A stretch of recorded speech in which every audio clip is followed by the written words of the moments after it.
Hey everyone, welcome back to Bible Bits. We're still in Genesis 8 today. I guess we were in Genesis 7 last week. We're still in 8 and we're still in the story of Noah, I should say.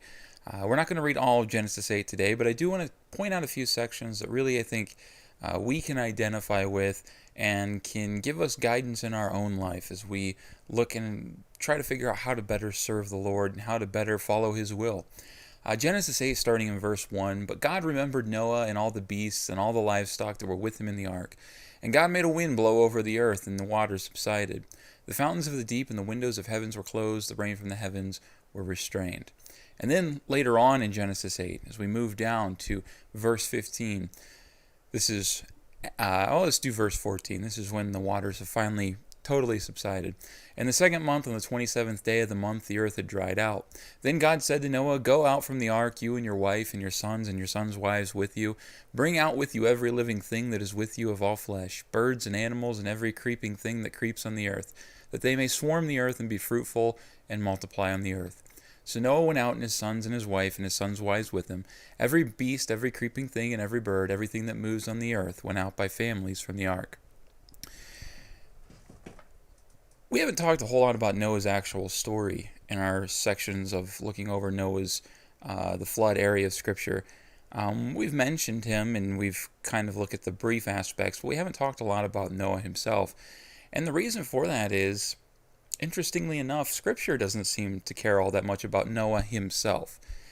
Throughout Genesis, Noah is the part player.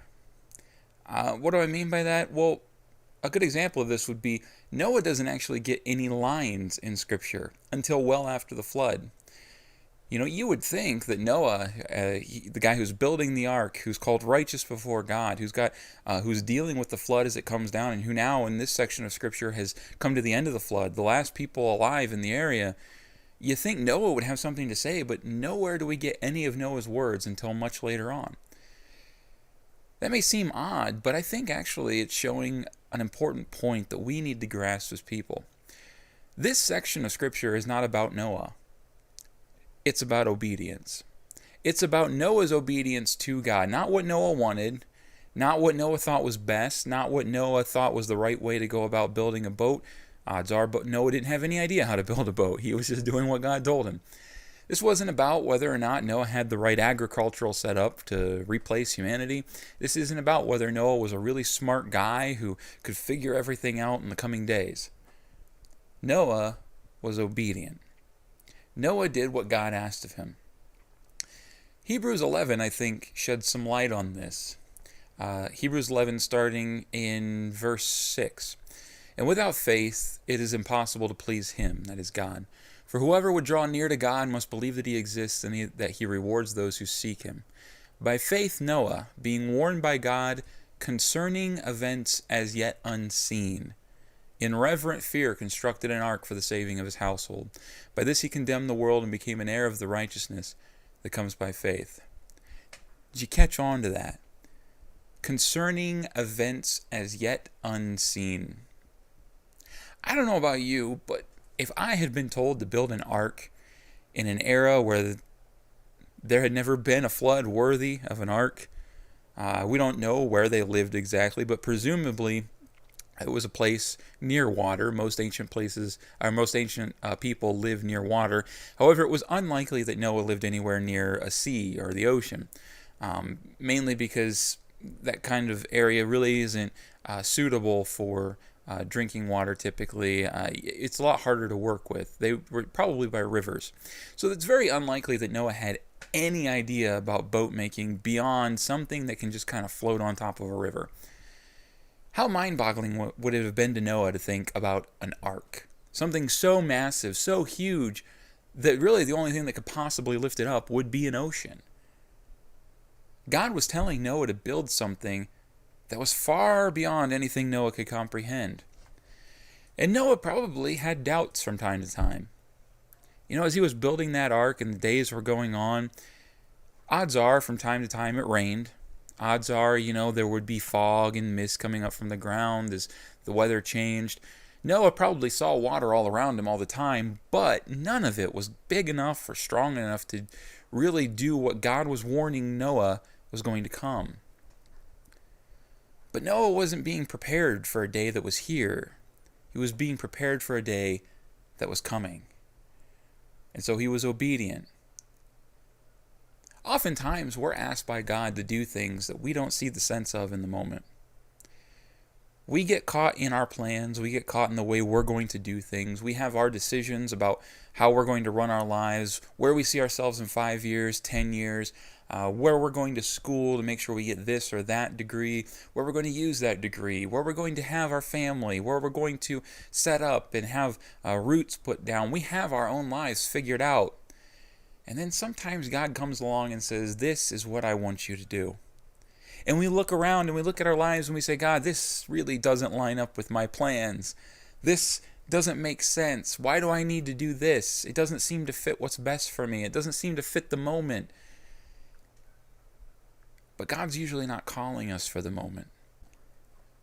Throughout history, people have been called for a future event. When David was called to be king, he didn't just walk into the kingdom of Israel. He didn't walk up to Saul in his palace and say, Saul, that's my seat. It took him years. When Elisha was called to be a prophet, he didn't immediately get up and start being a prophet. He had to follow Elijah for a while. When Jesus came to earth to save us, he was born as a baby. It took 30-odd years for him to reach his potential, to reach his stated end before his ministry began. In all that time between, it would be easy, like Noah in his day, to look up and say, it's not raining, why am I building this ark? It's easy to look up and say, God, what you told me to do is not happening, why am I following this path?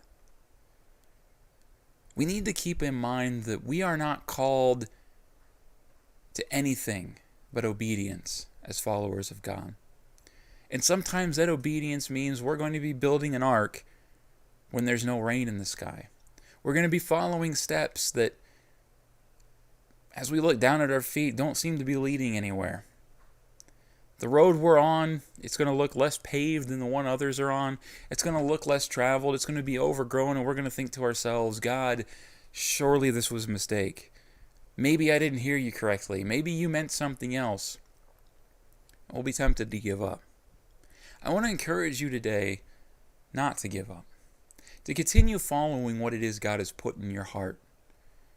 It won't be easy at all times. It won't even make sense at all times. There are plenty of times you're going to look up and say, God, if it could just rain so that I at least know what I'm doing has a purpose. It doesn't have to flood at the moment. It just needs to rain so I know I'm not wasting my time. We're going to have those days. But if we press forward one day, like Noah, the flood will come, and we'll be right where God asked us to be. We'll have our ark. Now, hopefully none of us are actually called to build an ark. I mean, God did promise that he wasn't going to flood the earth again. But we all have our own ark in our lives, something that God has called us to do, and which may not be easy for us to do. It may require something of us. It may require us to walk a path that we're not quite ready for. How many people turn aside because they look ahead and they say, God, that way looks hard and I don't see an end to it, so I'm going to go do my own thing. I want to encourage you today. Be obedient. Be like Noah. I imagine Noah had actual words during this time when he was building the ark. I'm sure when God talked to him, Noah had questions. But Scripture doesn't record them. Why? Because it wasn't about what Noah wanted. It was about him being obedient. We need to be obedient in our own lives to what God has called us to do. We need to keep building our ark even when we look up and don't see rain. That's it for today. We'll see you guys in the next video, the next Bible Bits next week. Bye, everybody.